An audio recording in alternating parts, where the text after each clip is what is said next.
Bom dia, bem-vindos à reunião pública da Eucatex S.A., onde nós vamos apresentar os resultados do terceiro trimestre e dos 9 primeiros meses do ano. De uma forma geral, vocês vão ver na nossa apresentação, os segmentos de atuação da companhia tiveram um bom desempenho nesse período. Assim como, vamos dizer assim, a economia de uma forma geral, os setores de uma forma geral tiveram um bom desempenho, inclusive mostrando uma resiliência grande, mesmo diante de um patamar de juros bastante elevado. A gente acredita que isso é fruto de uma conjugação, de um desemprego baixo, de uma renda crescente, por aumentos reais de salários, por transferências governamentais importantes. Quer dizer, tudo isso junto tem trazido um dinamismo para a economia. E a questão toda, acho, quer dizer, o que tem estado nos noticiários aí no dia a dia é que esse dinamismo não tem sido acompanhado de investimentos na mesma proporção, de investimentos compatíveis para manter esse nível de dinamismo da economia e muito menos de um fiscal que possa, enfim, apontar para uma trajetória comportada da dívida pública. Então, essa conjugação de fatores tem feito com que haja uma desancoragem das expectativas de inflação, o que tem pressionado ou voltado a pressionar a taxa de juros, que por sua vez empurra o dólar, que por sua vez é inflacionário, quer dizer, ou seja, nós estamos diante de um cenário que, enfim, foi positivo, mas que não tem como perdurar. Então, a gente está num cenário que, assim, que não é sustentável. Então, o que nós estamos todos esperando aí nesses dias é que o governo apresente aí um pacote crível, que não só seja um pacote tapa-buraco, vamos dizer assim, para esse momento, mas que seja algo que aponte para uma trajetória fiscal que tenha um comportamento adequado para o futuro. Bem, nós da Eucatex, nós vamos mostrar, nós trabalhamos bastante, a gente tenta sempre se descolar desses cenários mais complicados, já olhando para frente, a gente trabalhou bastante, nós vamos mostrar aí tivemos bastante sucesso na área de exportação, nós criamos vários produtos destinados a esse canal. Com esses produtos, nós crescemos dentro dos clientes que nós já estávamos, mas também conseguimos abrir novos clientes. Isso é bastante relevante, porque através do crescimento da exportação, a gente mantém a corda do mercado interno esticado e a gente pode escolher um pouco os nichos que a gente quer participar, nichos onde a gente seja mais relevante, nichos onde a gente esteja melhor resultado. Então, isso também foi bastante positivo. Agora, foi um trimestre de pressão em custos. Nós sofremos com pressão ao longo de todo esse período, fortes pressões de custo, e nós vamos mostrar isso mais adiante. Mas vamos lá, vamos dar início à nossa apresentação. Aí tem um disclaimer que eu não vou ler, porque, na verdade, isso aí ficou à disposição dos senhores, relativos às afirmações e questões que nós estamos colocando aqui. Bem, sempre já é tradicional aqui, nós começamos a nossa apresentação falando primeiro um pouco dos setores, quer dizer, um pouco menos da Eucatex e um pouco mais dos setores onde a Eucatex está inserida, trazendo índices de várias associações que procuram retratar o desempenho desses setores. A gente começa com a Abramat, e ali a gente pode ver do lado direito do slide, acho que eu tenho aqui um apontamento, a gente vem de 2 anos bastante ou relativamente negativos e está agora em 2024 com um desempenho positivo. É um desempenho importante, 5% de crescimento, em que pese a base ser uma base um pouco menor, e é uma expectativa de que esse crescimento arrefeça um pouco daqui até o final do ano. Mas, de qualquer jeito, um cenário positivo para materiais de construção. Isso é um índice bem abrangente do segmento. Abrafat já é um índice mais fechado, ele realmente reflete o desempenho da indústria de tintas e vernizes do Brasil, tintas imobiliárias. É um índice que pega em torno de umas 80% das empresas, não pega todas as empresas brasileiras, pega em torno de 80% das empresas brasileiras. E, ao contrário do Abramat, ele já vem de um ano de 2023 positivo, já com crescimento de 3,4%, e intensifica esse crescimento agora para para 2024, né, nesses 9 meses, com um crescimento importante de 6,4%. Já o cenário de pisos não foi tão positivo, ou não tem sido positivo. A gente vem de 2 anos aí com enfim, recuos muito relevantes, principalmente em 22, e 23 já arrefece, mas também teve um recuo relativamente importante. Agora, em 2026, a gente percebe que o mercado tem melhorado. Nós vamos ver, talvez 1 ou 2 slides para frente, que os programas de Minha Casa Minha Vida têm tido um impulso bastante grande nos últimos meses, no último ano. E esse produto, né, o piso laminado, é um produto que encaixa muito bem nos programas de Minha Casa Minha Vida. Mas a verdade, enfim, que está demonstrado aí, ele tem sofrido uma concorrência muito grande do piso vinílico. É um piso que a Eucatex também importa, também vende, mas que tem pressionado bastante aí, tem concorrido bastante com o piso laminado. Bem, esse é um retrato do segmento de painéis de madeira aqui no Brasil. Ele congrega os 3 tipos de painéis que são vendidos aqui: a chapa de fibra, que basicamente é só Eucatex, mais MDF e mais MDP. Então, é um cenário muito benigno, né? A gente vê que o grande momento, né, recente, se a gente pode falar assim, do setor de painéis foi a época da pandemia.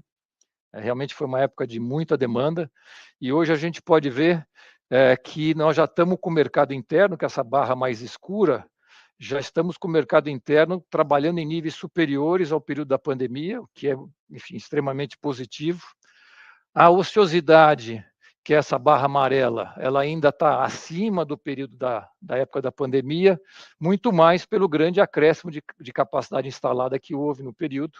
Mas o fato é que você tem um crescimento do mercado interno e tem um crescimento também desse segmento azul um pouquinho mais claro, que é a exportação. Essa questão da capacidade, eu diria até que ela é a capacidade nominal e ela nem sempre é atingível. Quer dizer, a capacidade nominal é alguma coisa que você é capaz de fazer em algum momento, mas não necessariamente é capaz de você perpetuar. Então, normalmente, ela está patamares acima daquilo que realisticamente é possível fazer. Tanto que aqui, né, um pouco da minha opinião, esse crescimento relativamente baixo no terceiro tri do mercado externo, eu acho que está muito mais por uma questão de oferta do que propriamente de demanda. A gente vê que o mercado externo vinha crescendo em patamares bem mais altos ao longo do ano. Você vê, estava no acumulado em 9 meses, está com quase 38% e perde tração agora no último tri. Mas acho que essa perda de tração é muito mais porque ele traciona no mercado interno, né? E aí há uma certa falta, ou, enfim, há uma certa escassez de produto ou uma preferência para a colocação do produto no mercado interno do que no externo. Mas, de qualquer jeito, é um cenário muito benigno, o cenário de painéis. Aqui mais um pouco de informação em relação aos setores da companhia. Aqui a gente vê, aqui nós vemos a produção física de imóveis, né, perdão, no Brasil.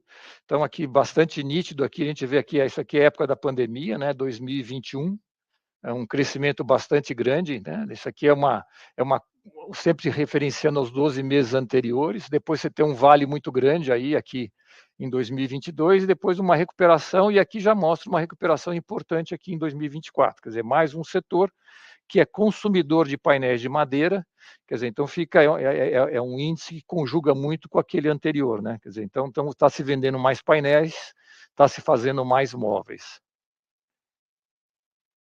Aqui também uma outra informação. Via de regra, a gente entende que o mercado de casas prontas, né, casas existentes, ele é mais importante do que o mercado de novas moradias. E fica relativamente lógico a gente entender. A quantidade de imóveis existentes é muito maior do que de imóveis que são lançados ou que são novos que são vendidos. De qualquer jeito, esse é um indicador também importante, porque, obviamente, um imóvel novo, ele demanda piso, ele demanda porta, ele demanda,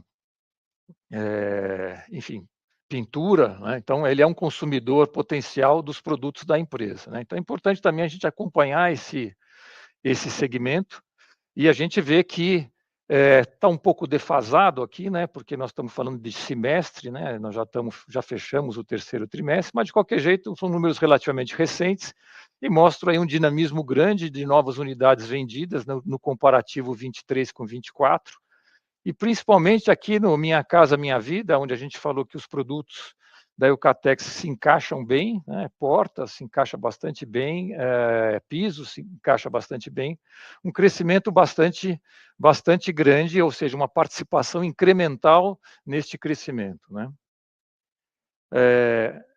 E esse volume de casas, novas casas que estão sendo vendidas também está sendo realimentado, o pipeline está sendo realimentado através de novas unidades que estão sendo lançadas também, com alguma velocidade e importante, com uma participação grande aqui de Minha Casa Minha Vida, né?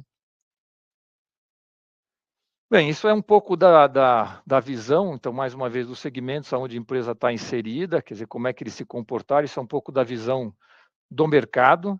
E agora vamos falar um pouco aqui do desempenho da empresa nos seus diversos segmentos. Começamos com uma visão geral, né? Aqui é uma visão geral de qual foi o comportamento da nossa receita aqui no terceiro trimestre. A gente tem um crescimento bastante importante, crescemos 13%, crescimento bem significativo. No acumulado do ano, esse crescimento é um pouco menor.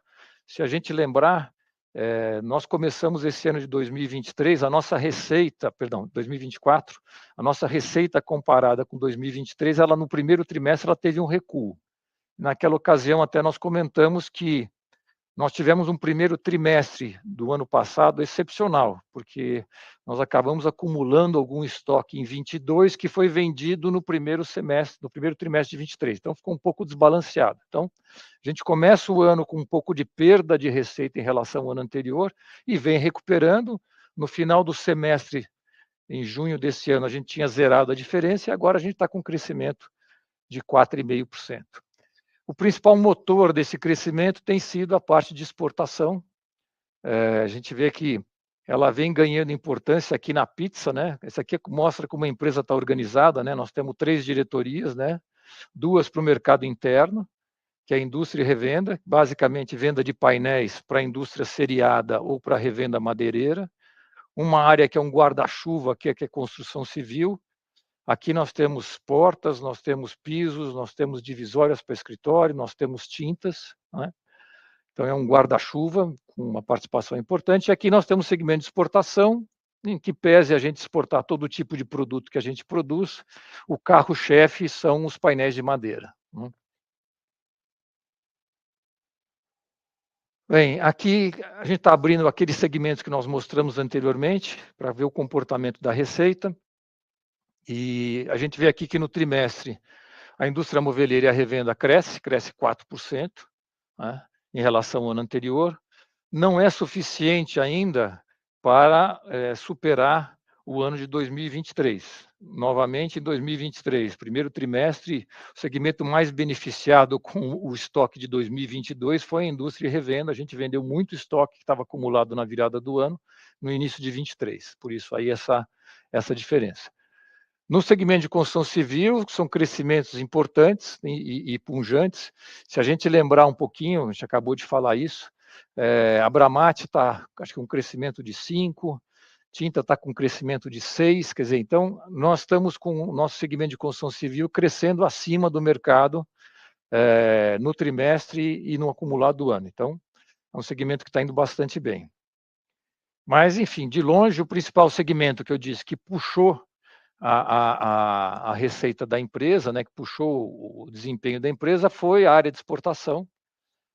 Nós estamos com um crescimento aqui no trimestre de 40%. É claro que aqui tem um certo impulso do câmbio, mas tem muito aqui de novos produtos, tem muito aqui de produtos com mais valor agregado, tem muito aqui de abertura de novas lojas fora do país, abertura de espaços em lojas, novos clientes fora do país. Então, tem aqui um desempenho muito positivo do segmento e um crescimento de 10,6% aqui no acumulado do ano.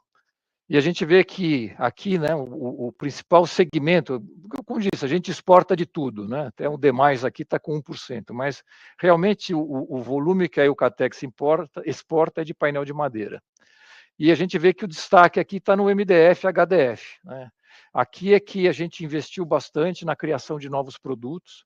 Aqui é que nós fizemos produtos para fugir das commodities, aqui que nós criamos produtos diferentes que tem nos dado aí essa oportunidade de participar em mais clientes e em mais pontos de venda fora do país. Bom, então isso é desempenho de receita, mas enfim, muito ligado à questão física. Agora a gente fala um pouco mais de números ligado a questões financeiras, né? Bom, aqui a nossa receita, nós já comentamos, né? A receita com crescimento de 13, no trimestre aqui um pouco menos de 4,5. Agora, lucro bruto e margem bruta, a gente vê que a gente perde aqui 1,6, né, no relativo entre o trimestre do ano passado e esse trimestre. Como eu comentei, nós tivemos aí uma pressão de custo grande. Claro que se a economia está tendo um dinamismo grande, evidentemente isso também acontece nos setores, né, fornecedores de materiais para a empresa, isso houve uma puxada de preço, um aumento de custos, né? Nós, vamos dizer assim, estamos ainda num período de transição um pouco presos a contratos já existentes. Então, por exemplo, a gente tem hoje uma participação importante no piso em construtoras. Esses contratos normalmente têm um prazo um pouco mais longo. Então, a gente às vezes tem um aumento de custo, mas não tem como reagir porque a gente está preso um pouco a contratos. A revenda madeireira costuma trabalhar com uma carteira um pouco adiantada. Às vezes você já fez uma carteira com uma visão de custo e o custo vem e você ainda está preso, está comprometido com aquela carteira. Então, isso acabou fazendo com que a gente atrasasse um pouco, mas a gente tivesse essa perda e atrasasse um pouco esse movimento de preço. Nós já fizemos esse movimento de preço já no final do terceiro TRI, quer dizer, isso já está acontecendo no quarto TRI, né? Esse entrar mais em compasso com esses custos que vieram. As despesas administrativas e com vendas também ela tem um crescimento percentual, né? E um crescimento nominal. Aqui, basicamente, dois efeitos, né? Que primeiro, as despesas de vendas com exportação, elas são nominalmente um pouco mais altas, né? Nós temos, enfim, toda uma logística para chegar nos mercados externos e muitas vezes, que é um pouco do caso aqui, quando a gente tem uma rampa de crescimento nas vendas externas, o principal mercado nosso é o americano e lá a gente não faz uma venda que chega direto ao cliente, a gente faz uma venda que chega na nossa empresa nos Estados Unidos, a gente distribui esse material entre os nossos armazéns e depois a gente serve o cliente. Então, tem um processo de material em trânsito, tem um processo de preenchimento de estoque desses armazéns, e então, às vezes, tem um pouco de despesa de venda represada aqui nesse período. Além disso, também, nós tivemos um aumento nas nossas despesas administrativas, que basicamente duas razões. Uma delas, noticiamos aí como fato relevante, nós fomos hackeados, né, lá no final de abril, não tivemos nenhuma perda significativa de dados, mas obviamente, e também voltamos rapidamente, não pagamos nada, mas isso fez com que a gente olhasse com um pouco mais enfim, de foco, desse um pouco mais de foco na questão de cibersegurança. Então, nós estamos investindo um pouco nessa questão de cibersegurança. Nós vamos mostrar também mais adiante que a gente hoje tem uma governança mais avançada, a gente tem uma série de comitês. Com a criação de comitê de pessoas, a gente acabou investindo também de forma, entendo eu, pontual, no sentido de reestruturar um pouco a parte de cargos e salários e remuneração variável na empresa. Então, tem algum investimento em consultoria que acabou puxando um pouco dessas despesas. Bom, o resultado disso é que na parte do EBITDA, a gente tem um ganho nominal, né, no EBITDA, tanto no trimestre quanto nos 9 meses, mas a gente perde percentualmente, né, em relação ao ano anterior. Essa variação grande no lucro líquido, ela tem muito a ver com dois aspectos. O primeiro é a questão da subvenção, depois até se alguém quiser explorar um pouco mais esse tema, o Sérgio, diretor de controladoria, está acompanhando a gente aqui, pode falar um pouco mais sobre essa questão do que foi o efeito disso no nosso imposto de renda, né? Mas enfim, o imposto de renda do ano passado foi praticamente zero ou nenhum, então isso tem um efeito no lucro líquido do ano passado. E a gente também tem questão das despesas financeiras, que com essa escalada do câmbio elas puxaram um pouco. Bom, esse aqui é nosso endividamento, aqui é um cenário também positivo. O que a gente vê aqui, né? A gente vê uma dívida bruta, mas principalmente a gente vê disponibilidades crescentes, uma dívida líquida que recua em relação ao final de junho desse ano, né? São quase 45 milhões a menos, quer dizer, uma redução da dívida líquida. Um curto prazo menor do que o que a gente fechou em junho, um recuo da relação que já era positiva, conservadora, da dívida EBITDA de 1,1 para 1,0. Então, um cenário bem benigno no que diz respeito à parte de endividamento. A gente faz aqui um pequeno raciocínio aqui, né? Quer dizer, a gente coloca aqui as disponibilidades nossas comparados com os vencimentos que a gente tem no curto prazo, e a gente vê que a gente tem aqui um descasamento do caixa versus o curto prazo pequeno da ordem de 6%. Então, cenário de endividamento bem benigno. Enfim, muito desse recuo, ou uma parte desse recuo da dívida, além, obviamente, de uma geração de caixa um pouco maior, também é uma gestão do ciclo financeiro. Quer dizer, o nosso ciclo financeiro ele volta para casa aqui de 113 dias, isso aqui é uma luta constante para a manutenção desses patamares. A gente vê que nos trimestres anteriores a gente chegou em 129 dias, já tivemos 113 em outras ocasiões, mas a verdade é que isso aqui foi um número menor de dias para cliente, menos estoque, uma gestão adequada de fornecedores.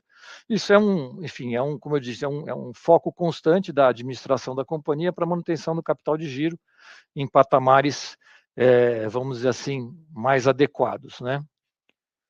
E isso, obviamente, influenciou a questão que eu comentei do endividamento. Bom, aqui a parte de investimentos, nós, via de regra, já comentamos isso, o nosso foco principal da parte de investimentos, ele é muito na parte de sustentação, tanto sustentação fabril quanto sustentação florestal.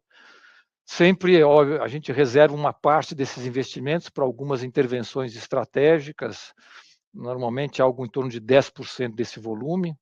Esse ano, por exemplo, nós acabamos investindo em 2 máquinas de envase nova para a nossa unidade de tintas e vernizes, compramos novos equipamentos para colheita, então tem sempre algum investimento que foge à parte simplesmente de sustentação, que vai desengargalar ou vai trazer um benefício de redução de custo para a empresa. Estamos, vamos dizer assim, do ponto de vista de trimestres, um pouco adiantados, né? A gente tem a intenção de fechar em torno de 268, 270 milhões o nosso investimento no ano. Já realizamos 232, mas estamos com o foco de não fugir muito desse valor que foi planejado. Bom, aqui a gente sai um pouco, então, agora da parte numerológica, tanto de mercado quanto da própria empresa, e vai falar um pouco das ações que nós temos desenvolvidos recentemente. Quer dizer, o primeiro ou o próximo slide, propriamente dito, não é uma ação, mas é um foco permanente da empresa, que é a sustentabilidade florestal. Mas depois nós vamos trazer algumas ações que a gente gostaria de mostrar para os senhores e para as senhoras, relativas a iniciativas de ESG. Né? Então, começamos aqui com a parte de sustentabilidade florestal. Enfim, todas as unidades da empresa estão aqui no estado de São Paulo. Então, é fundamental que o estado de São Paulo está extremamente estressado no que diz respeito à demanda por madeira, porque não só pela questão local de São Paulo, mas não sei quem acompanha, mas tem se instalado diversas unidades de celulose em Mato Grosso do Sul, instalados ou em vias de instalação, e elas concorrem de uma maneira relativamente direta com a madeira nossa daqui, porque principalmente com aquelas do oeste do estado de São Paulo, por exemplo, onde nós estamos. Nós temos 2 unidades em Botucatu, que não estão tão distantes assim da fronteira com o Mato Grosso. Então, um cenário bastante estressado de madeira aqui em São Paulo. A gente tem cuidado bastante da questão de disponibilidade de madeira para manter, para buscar e para manter a autossuficiência. A gente tem incrementado com isso o total de plantio da companhia. Nós estamos hoje em 39 mil hectares. Nós estamos próximos daquilo que nós imaginamos que seja o nosso patamar ideal, que seria 40 mil hectares. 40 mil hectares deve gerar um adicional, uma sobra para a empresa de madeira, mas também fica como uma espécie de seguro para qualquer questão climática mais complicada que possa vir a ocorrer. E a gente tem intensificado, então, os plantios, quer dizer, tirando aqui 2021, mas que, de forma geral, você vê que o patamar nosso, esse ano já foi mais alto, nós fomos para 6.400 hectares, o programa nosso para 2024, e ano que vem nós devemos incrementar um pouco mais, indo para acima de 7.000 hectares de plantio. Aqui é só uma informação, né? Quer dizer, qual é o raio médio dessas florestas todas aqui para os centros consumidores de madeira. A gente vê que as florestas nossas, de forma geral, estão bem mais próximas de Botucatu, né? Onde a gente tem unidade de MDP e de fibra. Elas estão um pouco mais distantes de Salto, mas Salto tem pelo menos 2 benefícios. Um, acho que até já vai aparecer no próximo slide, que é a proximidade de grandes centros, e aí a possibilidade de desenvolver um programa de reciclagem, e a segunda é nós estarmos mais perto também dos centros consumidores. Então, se a gente a gente perde no abastecimento de madeira, a gente ganha no frete dos produtos, né, para os clientes. Então, aqui é o que eu comentei, né? Quer dizer, então, agora vamos começar a falar um pouco das nossas iniciativas, ou iniciativas que são bem aderentes ao conceito de ESG, falando inicialmente de meio ambiente, depois vamos falar um pouquinho de social, depois um pouco de governança. Esse é um programa que sistematicamente a gente mostra, a gente tem muito orgulho desse programa. Nós entendemos que é a maior central de reciclagem de resíduos de madeira da América Latina. Nós nos beneficiamos pelo fato da gente estar, como dito, perto de grandes centros, né? Porque nós estamos ali em Salto, Salto é do lado de Itu, é do lado de Campinas, é perto de Sorocaba, é perto de Piracicaba. Então, a gente tem uma oportunidade de captação de resíduos de madeira muito interessante. Então, a gente tem várias caçambas, em torno de 300 caçambas, distribuídas por vários fornecedores de resíduos. Essas caçambas são colocadas assim nos seus pátios, o pessoal vai enchendo essas caçambas com resíduo e a gente tem todo um sistema de logística para captação.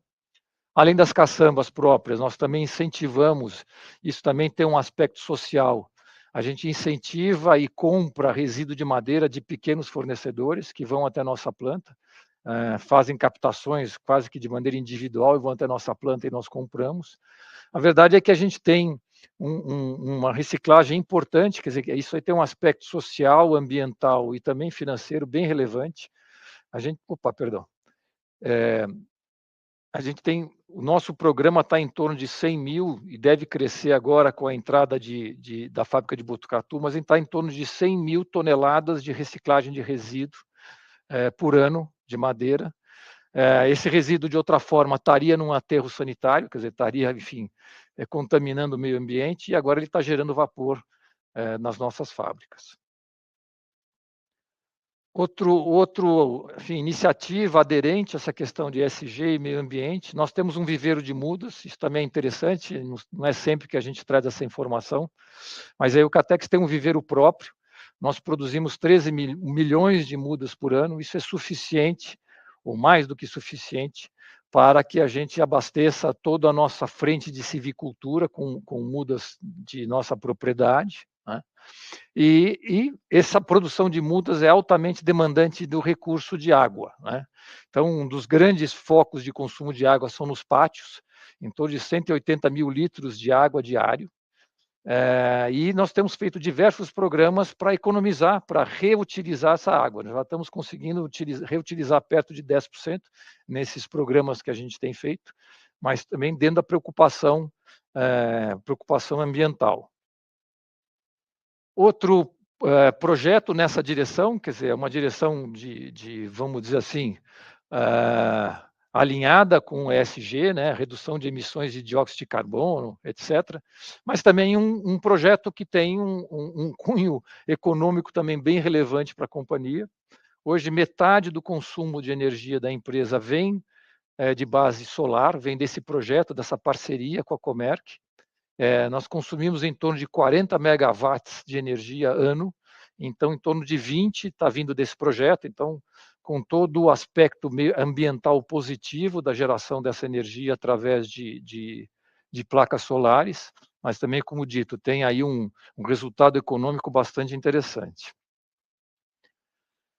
Bem, outra não é propriamente, é uma iniciativa, quer dizer, mas é uma, por exemplo assim, uma conquista, né? A empresa, ela tem diversas certificações, né? Tanto na área florestal quanto na área industrial. Na área florestal, são certificados que, enfim, mostram um manejo responsável das florestas da companhia e são certificados fundamentais, né? Eu falei que a gente cresceu bastante na área de exportação, quer dizer, nós não conseguiríamos crescer o nosso volume de exportação se a gente não tivesse certificados. Você não vende aí 1 metro quadrado de madeira, ou, perdão, de painel, ou de, enfim, uma porta, etc., se não tivesse certificados, principalmente fora do país. E nós temos também uma gestão desse mesmo certificado, tem uma gestão da cadeia de custódia, quer dizer, a gente faz todo o nosso material está rastreado, né? E nós fazemos o rastreamento desde a floresta até a ida para a fábrica, até a produção e depois até para o consumo do produto. Então, realmente vamos dizer assim, selos de atestado de responsabilidade na condução da parte de meio ambiente ligado a produtos de madeira. Bom, isso é mais informativo, mas também dentro do mesmo tema, né? ESG, nós agora devemos, em meados do ano que vem, um pouco adiantados até pelo requisito legal, nós devemos estar apresentando nosso primeiro relatório de sustentabilidade, que vai abranger o período 2023-2024. Isso deve acontecer até antes do final do primeiro semestre do ano que vem.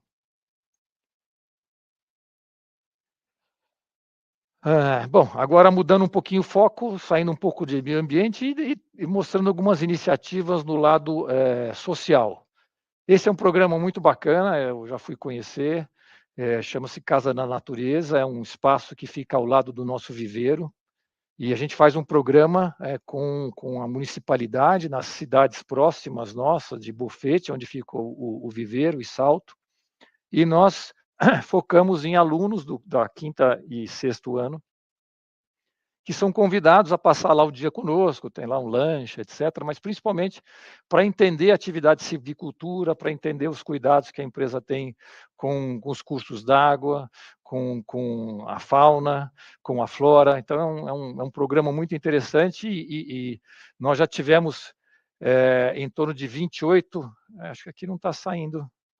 Bom, enfim, já tivemos em torno, até ali do lado, em torno de 28 mil visitantes, né, 28 mil crianças fazendo parte desse programa, e muitas delas hoje, esse é um programa já de muitos anos, né, são 25 anos, muitas dessas crianças hoje, adultos, estão na Eucatex, estão conosco lá e são colaboradores da empresa. Né?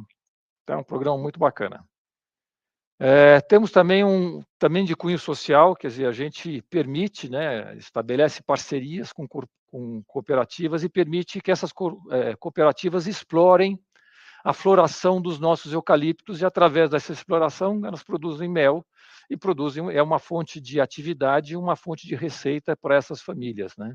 Então, também isso é algo que a empresa não tira nenhum benefício econômico disso, é muito mais de uma iniciativa de cunho social. Esse também é bastante bacana, e esse tem um lado prático muito relevante. Né? Quer dizer, a gente tem muitas fazendas, como nós mostramos, temos muitos colaboradores e temos então, participamos de muitas comunidades, às vezes distantes de grandes centros urbanos, e tem uma carência muito grande. Né? Então, a gente tem feito cursos, né, para essas comunidades, para essas pessoas próximas das nossas fazendas, cursos muito relevantes, né? Por exemplo, combate a incêndio, isso tem um cunho importante também para nós, né? Mas, enfim, primeiros socorros, prevenção de acidentes domésticos, né? Então, é um treinamento também para essas pessoas que estão mais isoladas também, que são muito úteis, né? No seu dia a dia. Agora, mudando, quer dizer, falamos mudando agora para a parte de governança, né? Nós já falamos de meio ambiente, já falamos do social. Nós temos tomado algumas iniciativas para melhorar os padrões de governança da companhia. Um deles, hoje nós temos um conselho de administração com 2 conselheiros independentes. Então, já comentei isso em outras ocasiões, são conselheiros bastante experientes, inclusive que participam de outros conselhos. O conselho hoje da empresa é bastante atuante, são reuniões mensais, com dinamismo, com uma orientação, com uma troca de ideias muito relevante. Criamos vários comitês para apoiar o conselho de administração, como o comitê de auditoria, de ética, esse de gestão de pessoas que eu comentei, que está fazendo um trabalho de revisão de toda a estrutura de remuneração da companhia. Um comitê de estratégia discutindo, quer dizer, a empresa não pode parar de crescer, né? Uma empresa que não é como um rio, né? Se a gente não rema e não avança, o rio puxa a gente para trás. Então nós precisamos crescer. Então, um comitê de planejamento estratégico, olhando que iniciativas a empresa pode ter para continuar o seu crescimento. Um canal de ética terceirizado e independente, inclusive a gente montou interno na companhia um grupo de pessoas para analisar, quer dizer, depois que passa no canal de ética, para analisar e para dar trato nessas questões que chegam à companhia. É um comitê multidisciplinar, né, com pessoas de várias áreas, né? E, obviamente, quando alguma denúncia tem a ver com alguma área específica, aquela pessoa ligada àquela área não participa da análise, né? Temos também instalado o Conselho Fiscal. Ano passado ficamos bastante orgulhosos, o troféu Anefacto, demonstrando a transparência, a adequação das nossas demonstrações financeiras. Esse ano é o primeiro ano que estamos sendo auditados pela UI, que é uma Big Four, também um movimento importante pró-governança. E formamos também, e mostramos algumas iniciativas, formamos um grupo multidisciplinar para tratar os temas ESG dentro da companhia. Bom, agora caminhando aí para o final da nossa apresentação, eu iniciei dizendo do que foi relevante para nós o desenvolvimento de novos produtos, que permitiu que a gente ganhasse espaço aí no mercado externo. Quer dizer, então a questão de lançamento de produtos, de novos produtos, é uma constante dentro da companhia.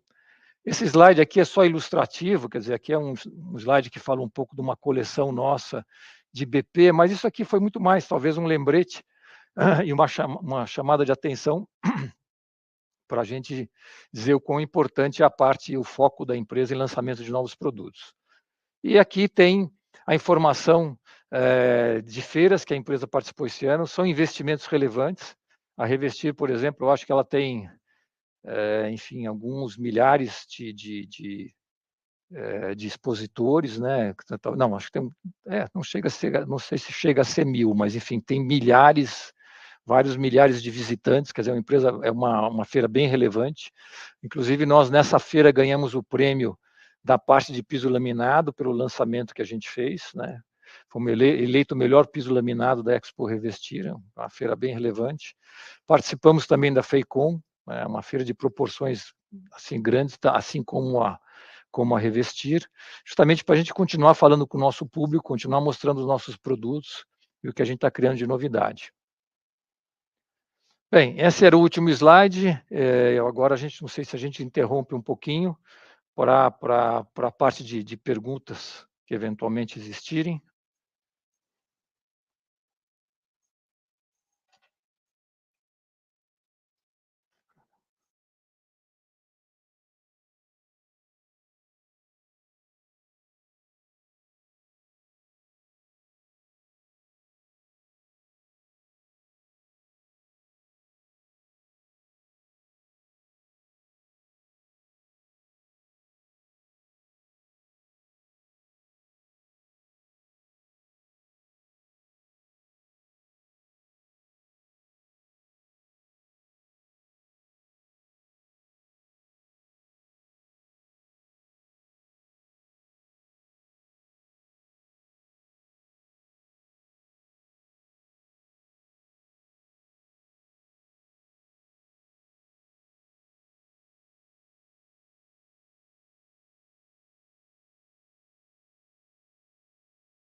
Bem, temos aqui uma primeira pergunta do F. Alves. O que podemos esperar para o perfil da dívida em termos de curto e longo prazo para os próximos trimestres?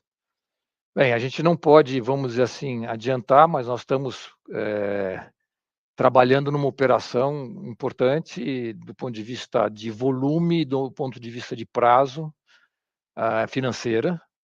A gente acredita que a gente coloca essa operação de pé antes do final do ano e ela materializada, nós já temos um nível bastante, vamos dizer assim, adequado de cobertura da dívida de curto prazo, temos uma alavancagem baixa, mas essa dívida vai realmente dar uma alteração significativa no perfil de curto e de longo prazo do nosso endividamento. Então, devemos ter isso até o final do ano. Temos aqui uma pergunta da Sheila. Como está a percepção e expectativa do mercado de construção civil e da indústria e revenda para o último trimestre? Bom, esse é um desafio, né? Eu acho que eu comecei Obrigado pela pergunta, Sheila. Eu acho que eu comecei a minha apresentação justamente tocando nesse aspecto, né? Quer dizer, até me atrevi um pouco a falar sobre questões econômicas, fugindo um pouco do tema da empresa, mas eu acho que a gente vive, vamos dizer assim, duas situações. Uma situação de histórico recente muito positiva, tanto do ponto de vista dos segmentos que a empresa está inserida, quanto da própria economia, né? Então, a gente mencionou alguns aspectos que estão empurrando a economia, mas nós mostramos também que a gente tem um desacerto. Nós temos um desacerto no que diz respeito a investimentos para continuar dando combustível para esse crescimento e, principalmente, a gente tem um desacerto fiscal que está se traduzindo numa necessidade, numa desancoragem de inflação que se traduz numa necessidade de aumento de taxa de juros. Então, eu vejo, para falar de perspectiva, eu vejo assim, a continuar como está, eu não vejo uma perspectiva tão positiva quanto o comportamento recente. É bem difícil de fazer prognóstico. Acho que a grande expectativa, de uma forma geral, da população e minha, etc., é de que haja um ajuste, né, haja um ajuste fiscal para a gente ter uma trajetória mais tranquila da dívida e possa ter juros mais civilizados que se traduzem numa atividade ou na continuidade da atividade econômica. Mas, enfim, não consigo fazer muita previsão a essa altura. Temos uma pergunta do Guilherme, da Trígono. Poderiam comentar um pouco sobre a dinâmica do segmento exportação para o próximo trimestre, bem como para 2025? É possível esperar uma diluição da despesa de venda nos próximos períodos? Obrigado. Então, Guilherme, muito obrigado pela pergunta. Nós estamos bastante entusiasmados com o segmento de exportação. Nós investimos bastante. Normalmente, esses investimentos são mais longos, porque eles se dão em dois pilares, né, pelo menos. Um é o de desenvolver produtos que te coloquem de maneira um pouco diferenciada, porque, enfim, esses mercados têm um mundo como ofertantes. Então, você tem que conseguir desenvolver alguma coisa que te coloque de uma maneira um pouco diferenciada, e a gente conseguiu isso. E o segundo também é um investimento de longo prazo, no sentido de que são mercados que tomam decisões talvez um pouco diferentes das decisões nacionais aqui, que elas são quase que mensais, lá são pelo menos anuais. Então, a gente vem investindo nesses mercados faz algum tempo e estamos conseguindo sucesso. A nossa expectativa é de continuidade, de crescimento nas exportações. Nós esperamos um 2025 com uma participação da exportação na receita da companhia maior do que ela tem sido esse ano.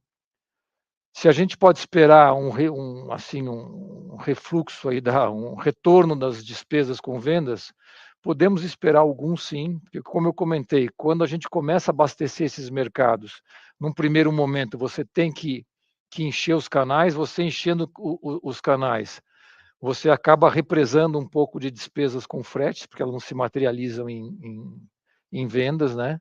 E então você acaba tendo um nível de despesa maior, que deve refluir para um patamar mais adequado mais adiante.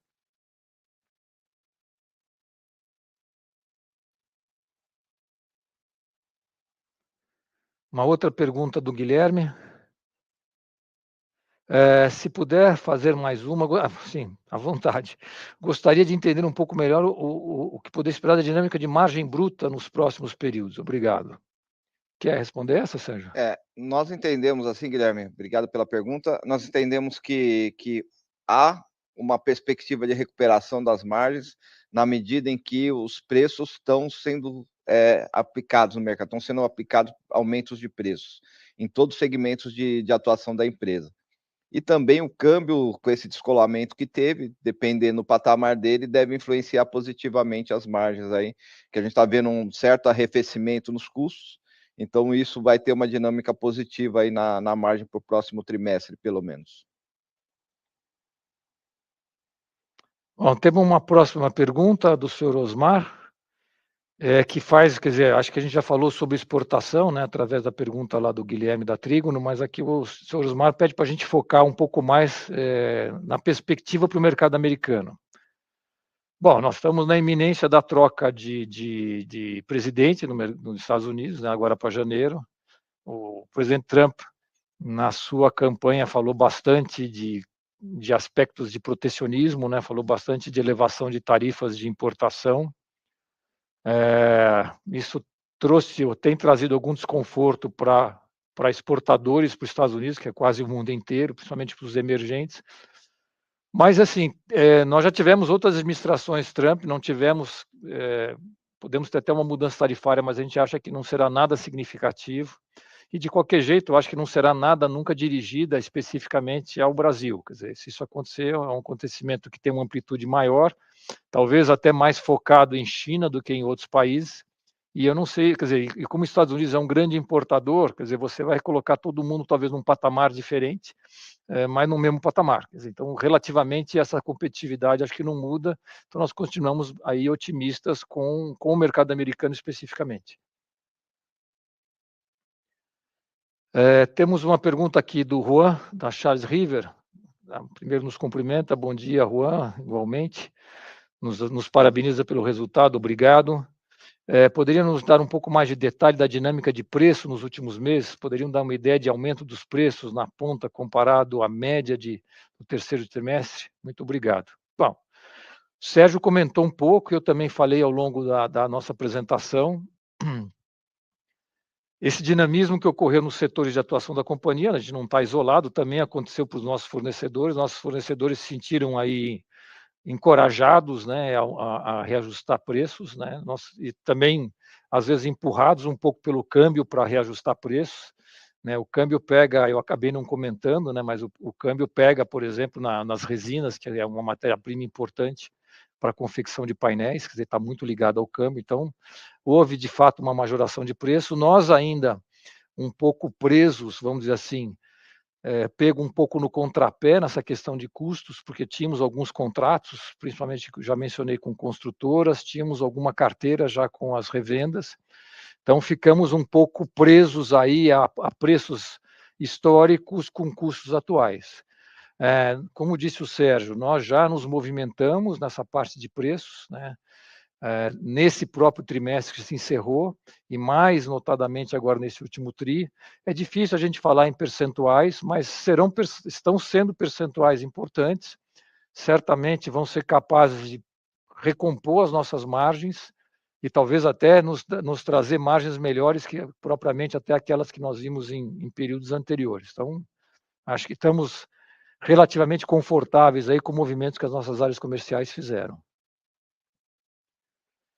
Bom, estou sendo avisado aqui que no pipeline de perguntas não há mais perguntas, né? Então, acho que passamos aqui vamos encerrar a nossa reunião pública, agradecer mais uma vez a todos que nos acompanharam. Acho que no último slide, eu vou colocar aqui para vocês, acho que eu tenho que movimentar. Nós temos aqui enfim, a nossa turma aqui, a nossa equipe de RI, que estou eu, Sérgio, e a Tatiana também, quer dizer, que se perguntas não tiverem sido feitas, vocês podem endereçar para a gente depois, que a gente tem prazer em responder. Então, mais uma vez, muito obrigado a todos. Sérgio, aí, obrigado pela colaboração e desejamos um bom dia a todos. Bom dia. Obrigado. Obrigado.